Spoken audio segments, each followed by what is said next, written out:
expressed on this program are not those of intellectualradio.com, its subsidiaries, or sponsors. Encouraging, educating, and empowering you into action.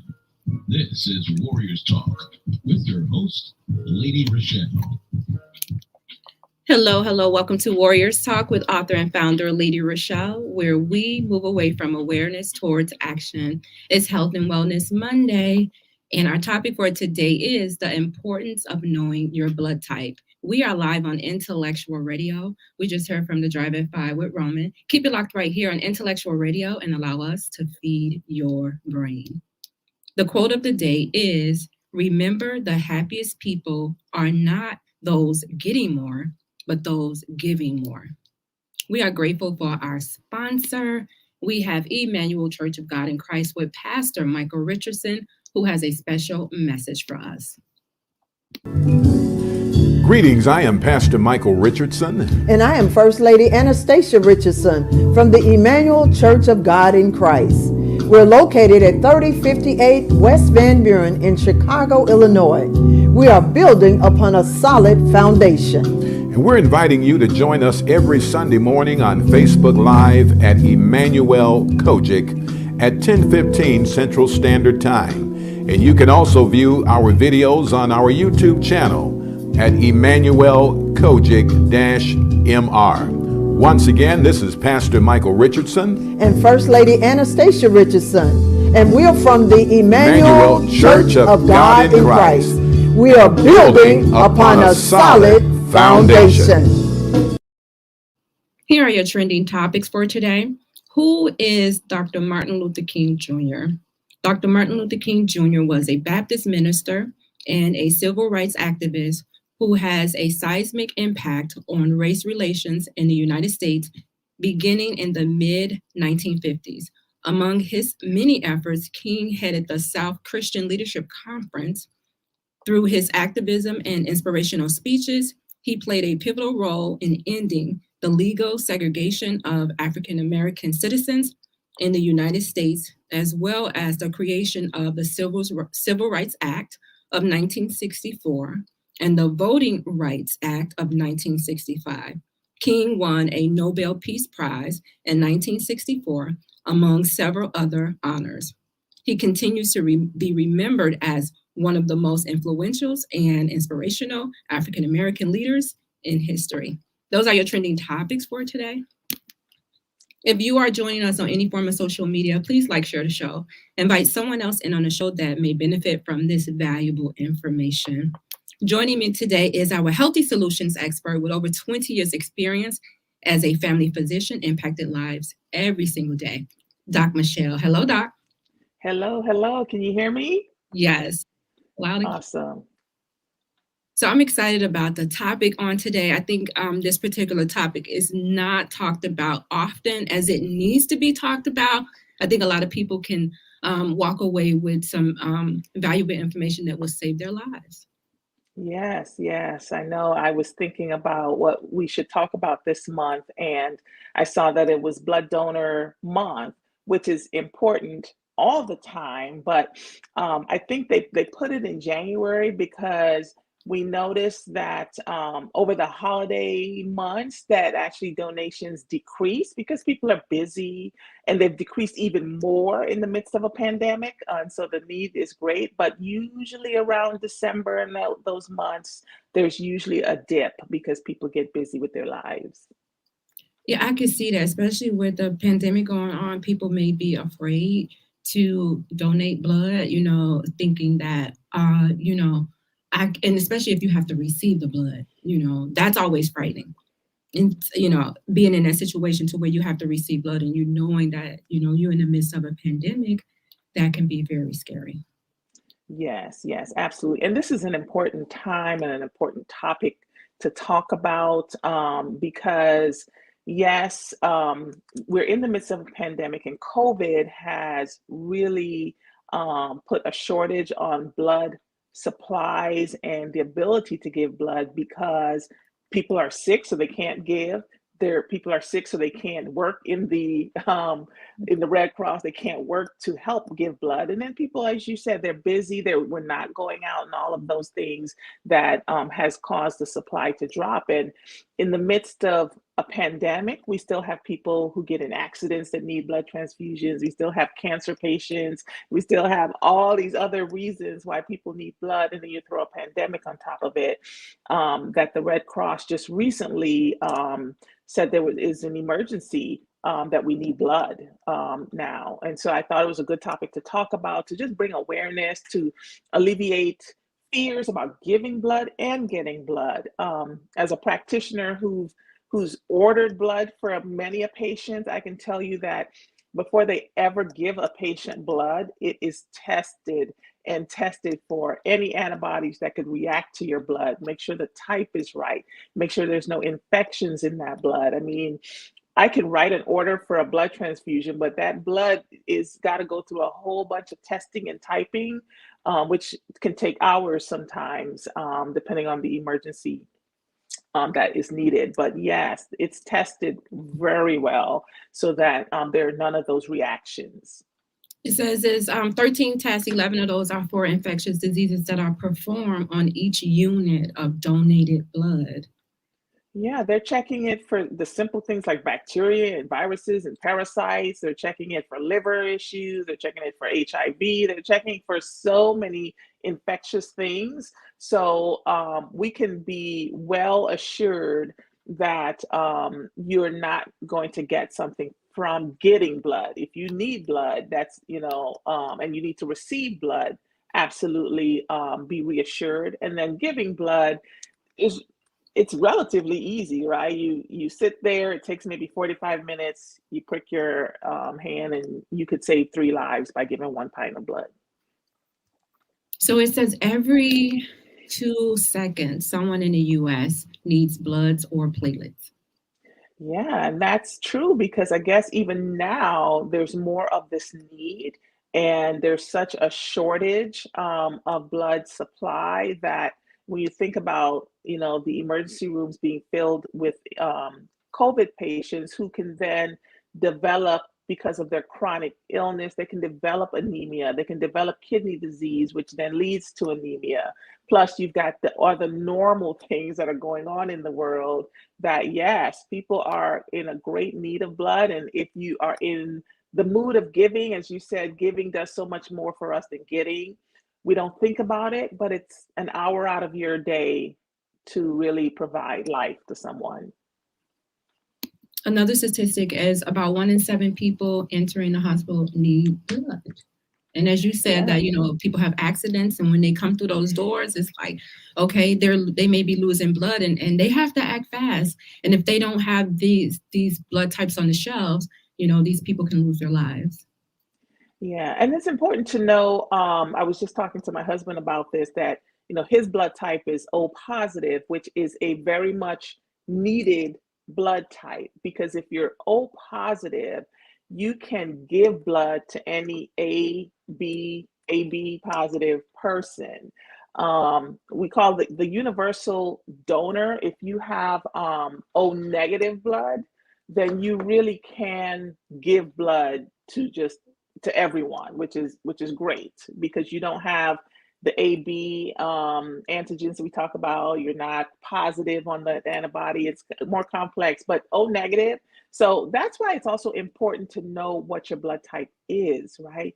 Because if you're one of those people, and O negative blood is not as common, it's one of the least common blood types, but O positive is one of the most common blood types. And so if you're O positive, go give blood, you could save a life, and you could feel great about what you've done. Statistics also say that 1 pint of blood can save up to 3 lives. Yeah, that's what I was saying, that, right? If you sit, it takes maybe an hour from beginning to end to get checked in and all of that. They give you crackers and juice afterwards, but you can feel good about what you've done and that you have impacted up to 3 lives. It takes a little bit longer to donate plasma. They do it a little bit differently, and platelets, but again, you're saving a life, and could be someone that you love. It could be a stranger, but we know that the need is so great, and we wanted to highlight that. I've seen on the news they're doing blood donor drives because, again, the need is great. People are coming out of the holidays where they really were not getting a lot. Even when the pandemic started, just getting back to that piece, a lot of blood centers get blood from high school children. I think you have to be maybe 17 or 18, I can't recall now. But when high school shut down, a lot of blood centers, not just the Red Cross, there's others, Vitalant, there's other companies that they would go to schools and have the kids donate blood if their parents agree. And that shut down. So the need is just so great that I can't stress it enough. So it says you have to be, I didn't even know this, that you have to weigh at least 110 pounds in order to give blood. Like some people may not even know that. Right. Yeah. There's some, criteria like that. And then they ask you certain questions about your history of anemia, your history of any diseases. And even with those questions, they still check and double check before that blood ever goes into someone. Sometimes when people give blood, they get a little bit lightheaded, right? And that's why we want to make sure you're a good weight to withstand that pint of blood coming out. And then we wanted to make sure that after you give blood that you stick around for like 15 minutes to get that juice, those crackers, make sure you're not having any reaction to the change in the blood. But our bodies are great in that we make our own blood very quickly too, right? So even though you give up a pint of blood, red cells are regenerated within maybe 4 to 6 weeks. Sometimes you can regenerate your get your blood counts up within 90 days on the long end. So even though we're given that, we don't really, if you're a healthy adult, you don't really feel that because your body is always regenerating new red blood cells. Awesome. So if you want to donate blood, as Dr. Michelle was saying, you go through the registration. She mentioned they're going to ask you a series of questions about your health, and then you do the donation. They give you refreshments, and then you wait around for at least 15 minutes, and then you're gone, and you have helped to save 3 lives with just that 1 pint of blood. So if you're thinking about doing it, 1 hour out of the day, if you're doing the blood, and like she mentioned, if you're doing plasma, it may take a little bit longer. But you know how many things we can do within, we do a lot of stuff, and you can just carve out that one. Now, Dr. Michelle, how often can we give the blood? I know you said every 46 weeks, those red blood cells are regenerated, but how often can we actually give blood?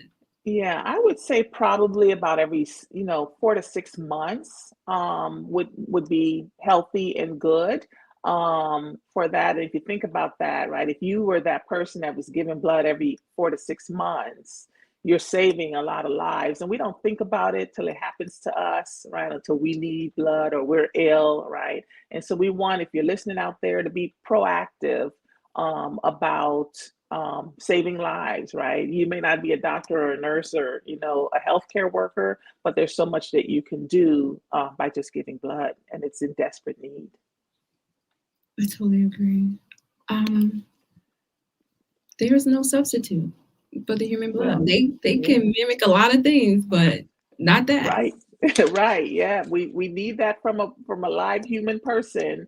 And really, there's so many things that, if we think about cancer patients and we think about trauma, we think about people who have chronic kidney disease and all these people who have anemia chronically or acutely, which happens quickly, the need is there and there's no substitute for it. So we're special as humans that we can do that for one another, for a stranger.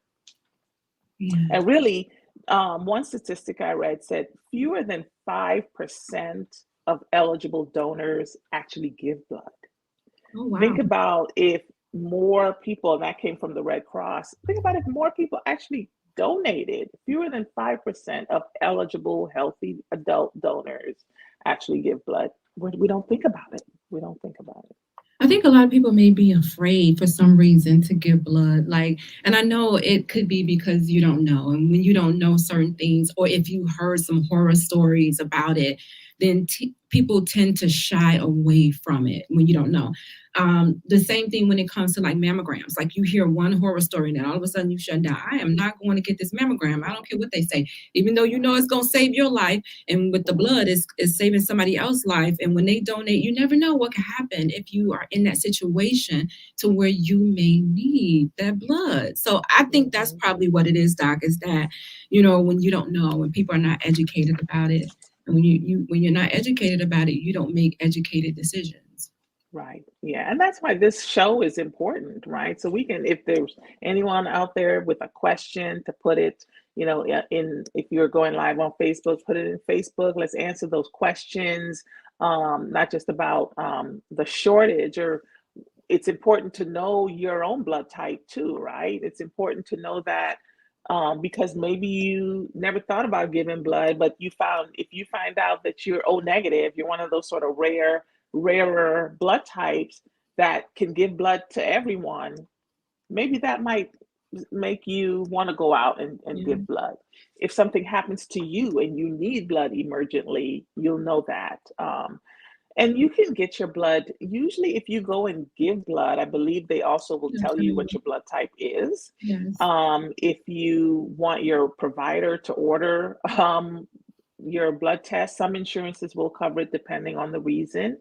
You can get your blood typing then. And of course, all newborn babies get their blood typed at birth. So it may be somewhere on a birth certificate or something like that, or in the birth records.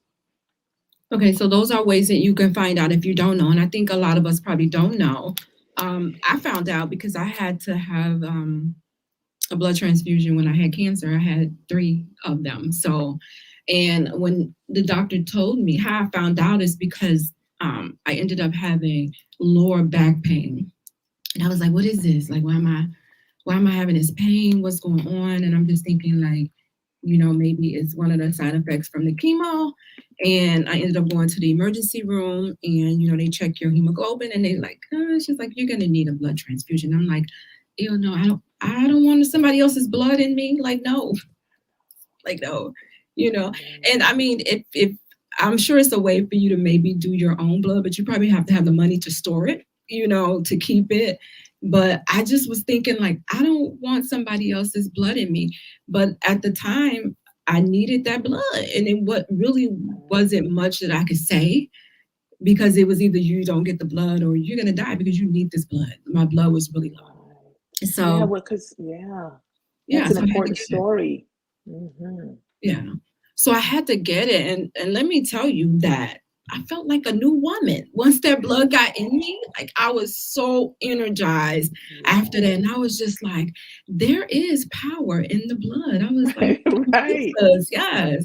I was like, yes. So then when I had to get it the next time, I knew what it entailed. It's not like you're being stuck or caught on or anything like that. Like I was just really just sitting there, you know, doing my thing. And as the blood was just, you know, hooked up and it was flowing in me. So yeah. And that's a good point, because so if someone is anemic, right? And I've had this conversation with friends and patients, right? And they don't want to get blood. So, you know, we can treat anemia with taking oral iron, right? But when you take oral iron pills, it takes your body some time to regenerate those blood cells, right? It could take up to 3 months to really build up the stores of your red blood cells. But someone like you who's having symptoms, if you're having symptoms from your anemia that are significant, or your blood hemoglobin count is less than 6, they're going to want to give you blood, because it's not even just about how you feel. It's about your heart needs blood, because if you're significantly anemic, you can have a heart attack. If you're significantly anemic, you can have a stroke. These organs need blood to function, right? And so your bones will ache if you're anemic. There's a lot of other things. We think, oh, I'll just sort of wait and I'll take this iron. Yeah, you can take some iron if your blood counts are maybe 8, 7. Okay, we'll let you do that. But if it's really low, you're putting your entire body more at risk by waiting. And so, like you, right? You took that blood and you feel so much better because your brain is now perfused with good red blood cells in your heart and your body and your organs. You feel like a new person. So if you're out there and your provider has recommended that you might need a blood transfusion, or you're feeling particularly fatigued, I've had this conversation with friends, right? If you're just feeling really tired, you may want to go get your blood counts checked to make sure that you are not anemic. MyLeah says people don't understand how serious blood transfusions are. Mm-hmm. It's life-saving. Life-saving. I mean, there's so many, people who are in need, and without the people in the sound of our voices really just making that. Yes, I think she froze for a minute. MyLeah said, why is it so hard to get a doctor to tell you your blood type? I've asked when I've gotten a checkup, but I've always been told that it takes a lot to find out. So Dr. Michelle did give us some different ways for you to find out. And MyLeah, I actually have your blood type, so you should be asking me. So she said we can ask our doctor, right? And they should be able to give it to us. Oh, no problem. I was reading MyLeah's comment when she said why is it so hard for doctors to give us our blood type when she got a checkup? She asked the doctor, and I guess it was hard for her to get it. But then I told her, I'm your mom. I know your blood type, so you should ask me. So, and I was trying to tell her that you did mention some ways, which was one was ask your doctor. The second one was donate blood. And one would be getting your blood drawn through a checkup, or you can purchase an at-home kit to get it done as well. Right. Yeah. And some insurances may not cover it if they may not cover the cost of getting that blood test done. Why? If the That's doctor doesn't have a crazy. reason. Isn't it crazy? That's Well, crazy. I remember having that issue, and I'd have to have that conversation with some patients. If we can order it, I have no problem with ordering it. I just don't know for sure if your insurance will cover it. It's not like it's being done for pre-surgery or some other reason, that anemia or something that they would feel they need, it was medically necessary. That's insurance. That's how insurances work. And so it may not be covered. Doesn't mean you can't get it. Sometimes you can call your insurance and you can ask them, if my doctor ordered a blood type test for me, can you tell me how much it would cost? And sometimes they can tell you that, so you at least know. It's probably not hundreds of dollars. It may be in the tens of dollars. Okay. So it's something to think about. So do you think that when they're drawing our blood, like sometimes when you get your annual physical, like my doctor draws my blood, I don't know if she do it because, I had cancer previously, but she does draw it when I have the annual physical. And then if anything is going on, she'll call me and be like, hey, we need to address XYZ. At that time when they're doing it, can we ask, or would it still be something additional that the doctor would have to put in for? Yeah, they would have to specifically order that ABO blood typing order. But sometimes maybe if it's in the realm of your annual physical exam, they may cover it. So you can ask your provider to order it.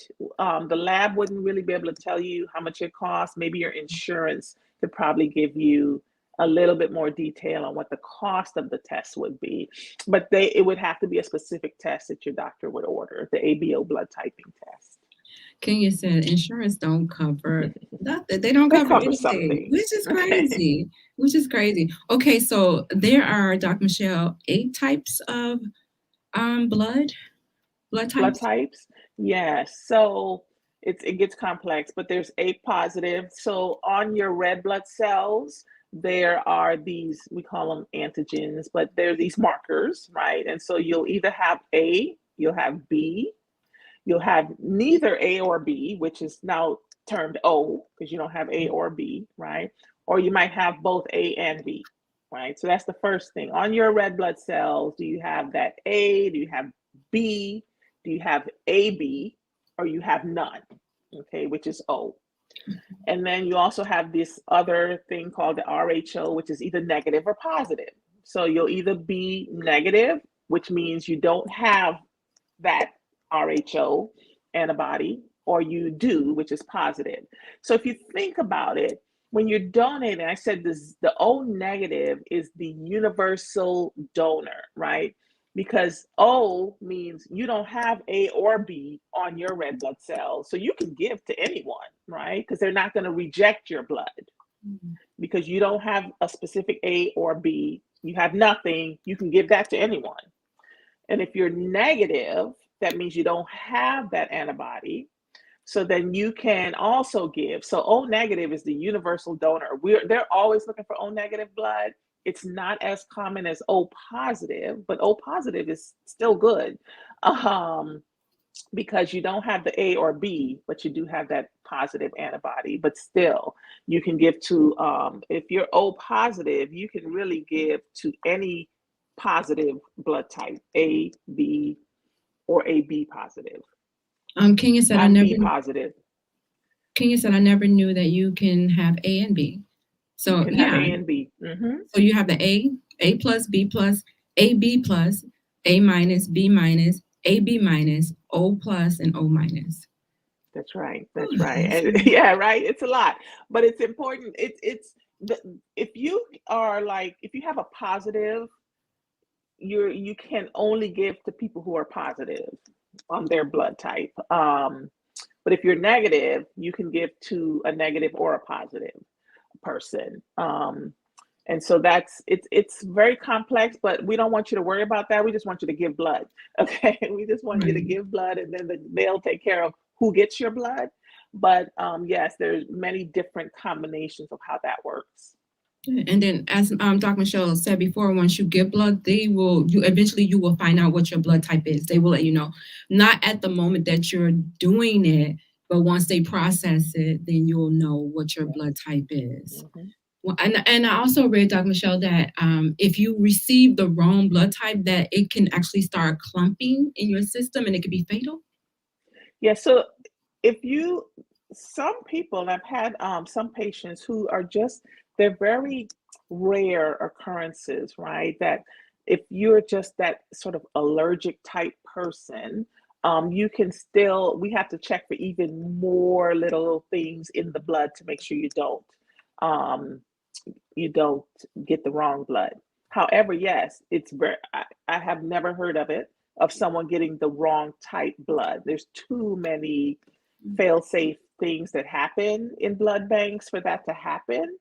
But you're right. If that was to happen to someone that is, a positive is given to a negative, or the wrong connections were to occur, yes, that can lead to clotting issues and strokes and lots of bad things. But I have not, in my 20-year career, ever heard of that happening. Awesome. If you are just tuning in, this is Warriors Talk with Lady ReShell and Doc Michelle, and we're talking about the importance of knowing your blood type. We're going to take a quick break. When we come back, we're going to talk about what does your blood type mean for your health. We're going to listen to one of our sponsors, who's going to tell you about affordable book editing services. If you're looking for an affordable book editor, then look no further. I'm MyLeah Symone. I'm a freelance book editor, and I offer affordable book editing services such as proofreading and manuscript critiques. It's time to work with an editor who knows and loves stories. Head over to my website, www.myleahsymone.com, to book me today.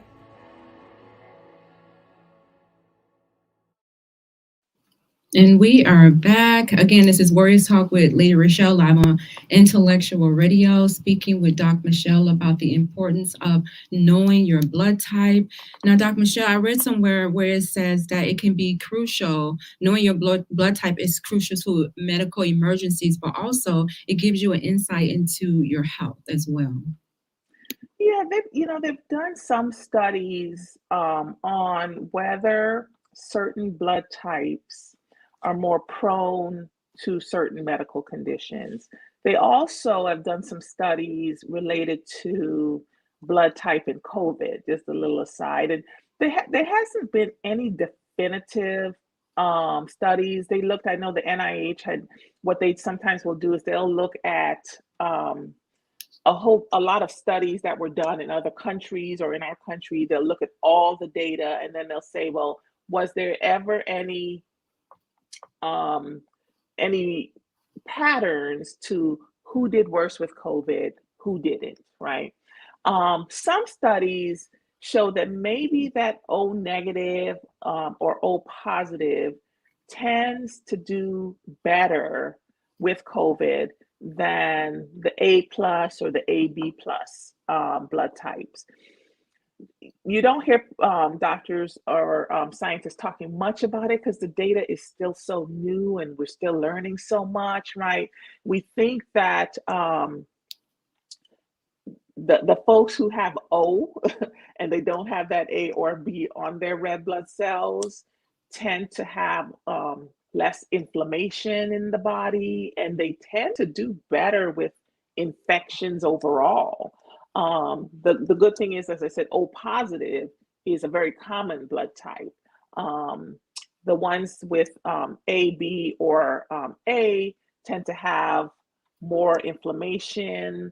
I was reading a Northwestern Medicine article about heart disease can be a higher risk in patients who have A, B, or B. So it helps. It's a part of the story. It's not the whole story, right? There's so many things that put us at risk for certain things, but it's good to know for your own self. Because I would say if you have a family history of heart disease and you know your blood type is AB or B positive, then you may want to take even more control of your diet and eating a plant-based diet and making sure your weight is right and your cholesterol is good, because those things can play a part. Yes, so you mentioned heart disease, and it says of the 8, the main blood type, people with O have the lowest risk of heart disease. Yeah, and then mm-hmm. Go ahead, I'm sorry. Yeah, we've seen the lucky O blood type people tend to do better. And then it mentioned cancer. It says studies have found that people with blood type A or AB are at a higher risk for stomach cancer. Yeah. And then it says, additionally, if you have A, B, or AB blood types, you may have an increased risk for pancreatic cancer as well. And then it says to stock up on cancer-fighting foods, which can help you reduce your risk of cancer. Yeah, and I look at all of that information, right, and I say yes. If you know, especially something like stomach cancer or pancreatic cancer, which can have genetic components, right? We know that actually stomach cancer and pancreatic cancer risk increases with alcohol use and smoking, right? So if you know that and you're AB positive, right? You want to take all of that into consideration and say, well, maybe I need to be eating more, as they say, the cancer-fighting foods, the foods with the color and the vegetables, the dark fruits and vegetables and the things with antioxidants, because I know that my risk is greater, right? Because blood typing is important. I saw also that blood type A tends to not handle stress very well, right? So your cortisol level tends to be higher. Good to know, right? If you have a stressful job and you are blood type A and you're very stressed, then you may want to take extra steps to meditate, to exercise, to know that, right? It's when you know more, you can do more and do better. Yes, totally agree. So Kenya says, Dr. Michelle, when you have a donor that comes in and gives blood and it's not any good, do you immediately contact them? So if someone is donating blood and they find that maybe there is some infection, I think that's what Kenny's getting to. If there's something wrong with the blood, they would notify that patient, right? If or they may say, you attempted to give blood, we were unable to use your blood at this time, please contact your provider maybe for additional testing. Every center is different on how they would go about that, but they would let you know in some form that they were not able to use your blood. So it talks about brain function and memory loss. It says the type ABO gene is connected with, the brain function and memory loss. So it says AB and AB or more, up to 80% more likely to develop those cognitive and memory problems. Yeah, we're not giving the AB folks a lot of good news today. But again, it's good information to know, right? Because again, if you have dementia or Alzheimer's in your family, and we know that these blood types tend to have more of that, you can be more cognizant. You can take that information and then figure out, well, maybe I need to make sure I'm eating more fish and taking my omega-3s and all the other things that can be good for your brain, to ward that off, right? I always talk on your show about, yes, there is family history and genetics, but there's also environmental, right? What can I do despite all of that to impact my health? So our blood typing is genetic, but does it mean that if my parents are A, I'm gonna be A or O, or does it vary depending on the antigens in your blood? Right, depending on those antigens, that AB, right? It's sort of like, well, if your mom is A and your dad is B, right? You could be either A, B, or AB, and so, but it is passed down to you, right? If you're like I'm a B and my husband is an O, so we really can only have B or O children. There's no A in our genetics, so no one would be A. So that's important to know, and part of when it's not the blood typing is not the best test, as we know, for figuring out who are the parents, right? You have to go to DNA, but blood typing can tell us something, right, about whether these two individuals could have had this child, right? If you're AB and if I'm AB and my husband's A, we can have AB, we can have B, we can have A. It's just how it mingles. So important to know that information, important for your parents, ask your parents. As you said, your daughter wanted to know her blood type, right? Your parents may or may not know that information. It's usually told to them after birth, or it's on the birth record or something when the baby goes home. So they should have that information. If not, you can ask your doctor to order it. Yeah, they give you this, I don't know if they still do it, but it's the little certificate that has the footprints on it, and it normally will have the blood type on that one. So I don't know if I'm sure they still do it. I don't know, but I'm pretty sure they do. I know my kids are 18 and 20 almost. So yeah, my but I baby's know 10, back then so they did it. I don't remember if they did it for her, but so they normally give it to you and then they'll put it on that particular form. So we talked about, Dr. Michelle, what determines your blood type. Why should you know your blood type, and ways that you can find out your blood type, knowing that your blood type could save your life, and donating blood can help save the lives of others. We also talked about every 2 seconds, somebody needs that blood, you guys. So the website for giving blood would be the redcross.com. So if you want .org, I'm sorry. So if you want to give blood, you could just go there, and then you can find a place that's close to you to where you can, be able to donate blood. And if you want to do it more than once, Dr. Michelle mentioned anywhere from, did you say 4 to 6 months, to where your blood replenishes itself. So you can go in and give more blood. And at that point in time, they'll let you know what your blood type is. And we also talked about your blood type can also actually influence your health. We talked about heart disease. We talked about cancer. We talked about stress. We talked about brain function and memory loss. It's a lot. Yes. I I looked up because I was always curious. I'm having cancer. Like, am I able to donate blood? And so it depends. It depends on if you are given that we call it non-evidence of disease, right? So you have to be at least cancer-free for 12 months, and you have to not have had a recurrence to where your cancer is recurred or spreading. Should I say? Right. Yeah. So I would say that would be something you would talk to maybe your doctor or your oncologist about if you're interested in donating blood. But you can, you have to make sure that those factors line up before you are able to do it. Mm-hmm. Right. Yeah. They will check. That history is important, and they're going to check and make sure that you're not anemic. Certain, as you know, cancer drugs can be toxic to the system. So you want to make sure that your body has recovered from all of that. I think they're doing plasma, but she said Dr. Oh, Michelle yes. said that it takes Right. 4 to 6 months for your blood to replenish. How are these people going to the blood banks once a week selling their blood? I got you, Kenya. Right. Yeah. So if they are, right, if they're going to different blood banks, they may or may not ask you when you gave blood last, right? And you've only given a pint of your blood, right? You have a lot more blood in your system. You could certainly give more blood, but then you are maybe harming yourself, right? Because you have to give your body some time to recover.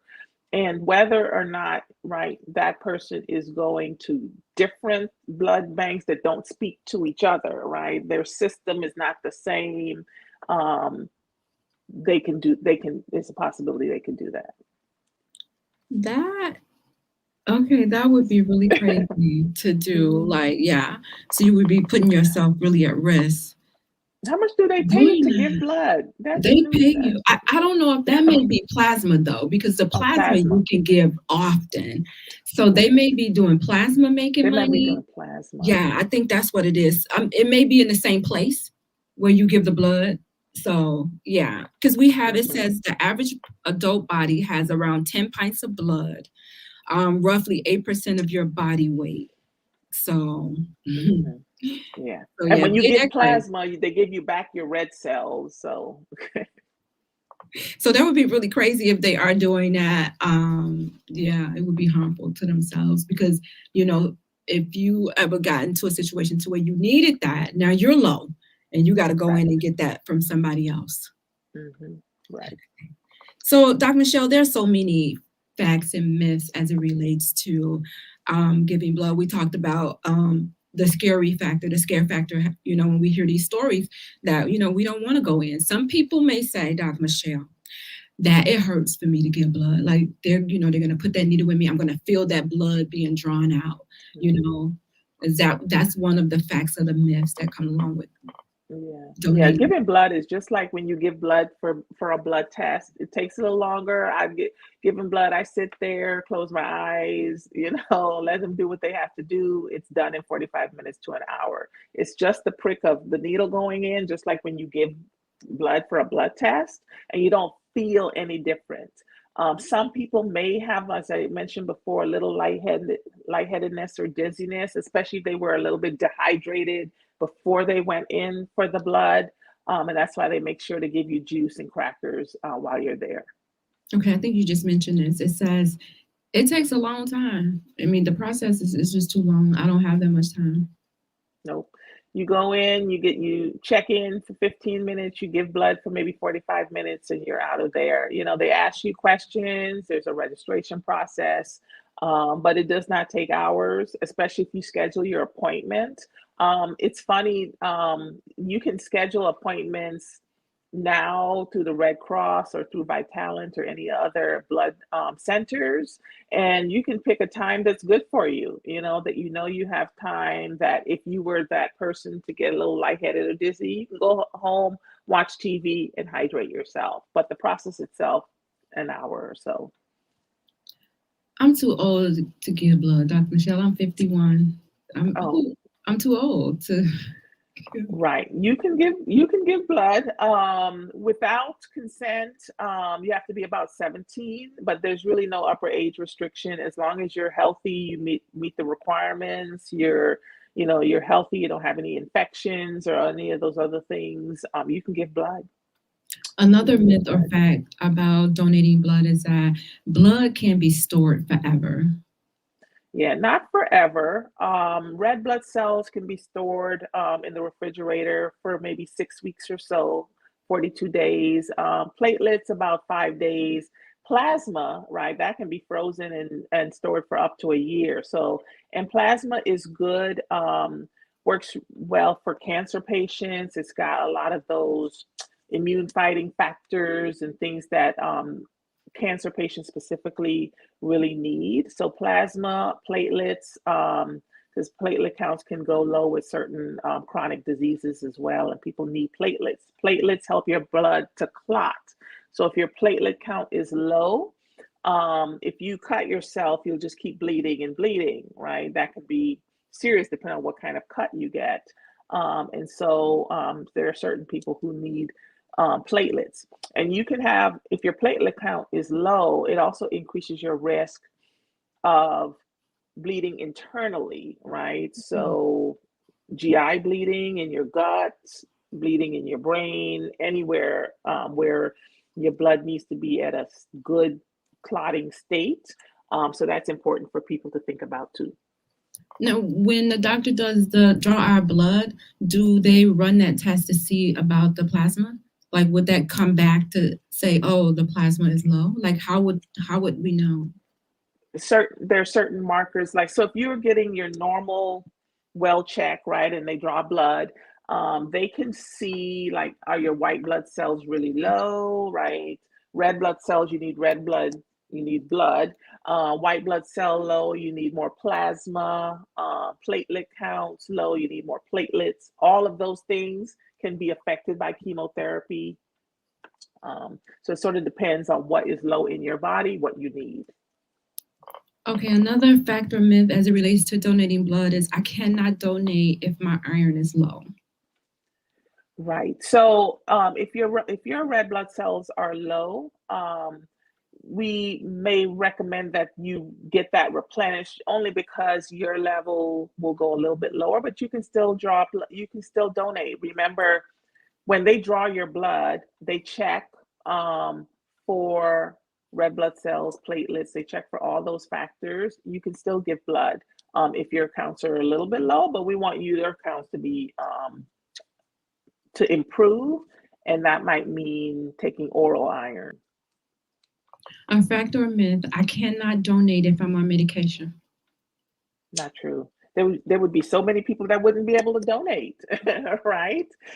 There's so many people that are on medication, so that is not a limiting factor at all. Again, when you get blood, and you can check with your provider, when you give blood, they check for any abnormalities in your blood. But just taking high blood pressure medicine, diabetes medicine, your Tylenol, arthritis medicine, there is no reason that you cannot give blood on those medicines. And then the last one, fact or myth, I cannot donate if I've had a tattoo or a piercing. Right. So if you were tattooed, you can, and it was, in a good regulated place, you can give blood without any restrictions, right? If not, you want to be sure that there are certain places in the state, right, that it's they're regulated, right? They make sure the equipment is clean, and they make sure that everything is good, that you are not going to get infection when you get a tattoo. So if you've been tattooed, you can still give blood.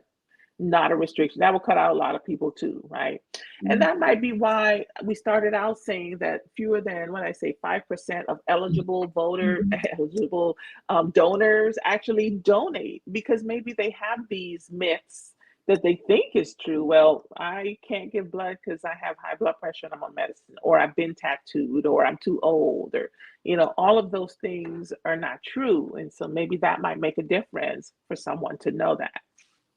Can you say, wow, this information is very vital. Dr. Michelle, give us some words of wisdom as it relates to the importance of knowing your blood type. Yes. Okay. So it is very important to know your blood type for the reasons we talked about, right? For your own self, you would want to know, can I help someone? And if I am in need, right, how how will that work? And you mentioned, I just want to go back to, you mentioned about giving your own blood, getting your own blood, right? So for some people, if I know that I'm having surgery in a month, then you might give your own blood because they can hold on to that for you, right?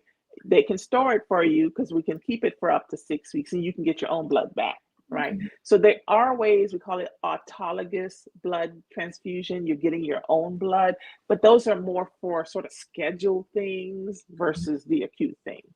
But really important to know your blood type, know that you can help. And if you've never thought about it, think about one donation can save up to 3 lives.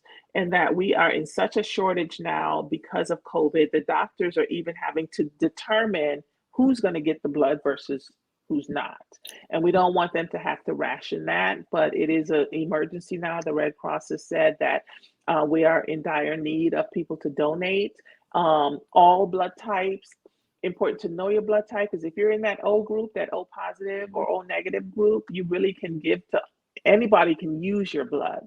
And so really go out there, go on the redcross.org and click on that donate blood button and schedule it. Take a family or friend with you, right? You can both be side by side and hanging out and talking while you're giving blood.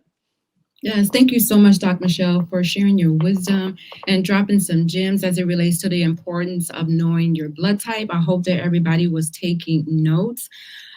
Join me next Monday, you guys, right here at 6 p.m. on Intellectual Radio. I'll leave you with these words of wisdom. Giving is better than receiving because giving starts the process of receiving. As always, thank you for tuning in to Warriors Talk with author and founder Lady ReShell, where we are changing lives one warrior at a time. Thank you for listening to this week's edition of Warriors Talk with Lady ReShell. To find out more about Warriors Talk, follow at Warriors Talk, the number 1, on all social media outlets, and Warriors Talk with Lady ReShell on YouTube. Please join us next week and every Monday evening at 6 p.m. Central Standard Time on intellectualradio.com for Warriors Talk with Lady ReShell, where we encourage, educate, and empower you into action.